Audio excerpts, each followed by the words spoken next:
Hi, good morning everybody. How y'all doing? Redneck Chef Boudreaux coming to you here from San Antonio early on a Saturday morning.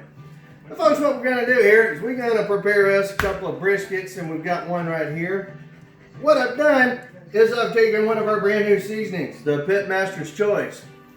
I've dissolved 2 tablespoons full of it in 3/4 of a quart of beef broth. And what we're going to do is we're going to inject that into this brisket, coming in just randomly in about an inch or so increments.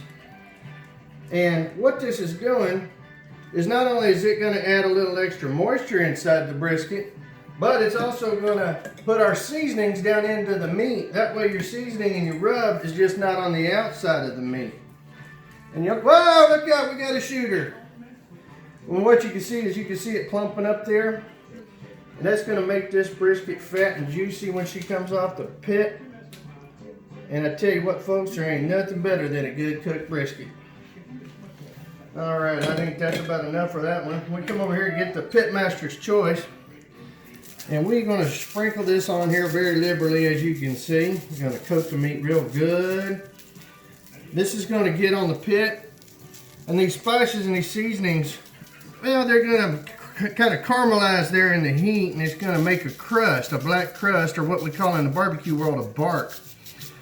And no, it ain't tutu bark, kind of bark. It's a bark on a brisket, which is actually really delicious, folks. Now, what we're going to do is get that in there, pat that in there real good. And we've trimmed off some of the fat on here, but we didn't trim all of it off because, number one, fat equals flavor. And this fat, what it's going to do on that pit is it's going to render down and create a juice and create a flavor. Help flavor that meat. Pat that down real good, flip her right on over. Look here, oh God, ain't that beautiful? I tell you what, there's not a prettier sight on a Saturday morning. Don't want nobody to tell the wife that. But we're gonna sprinkle it on here and get it rubbed in. We're gonna let her sit while the fire's getting good and hot outside.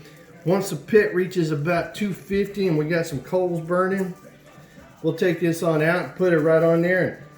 We'll keep checking on it every so often until we get to the stall. And then once we get to the stall, bring it in the house here, and we're going to wrap it up in this butcher paper and put it back on the pit and let it cook just a little bit more.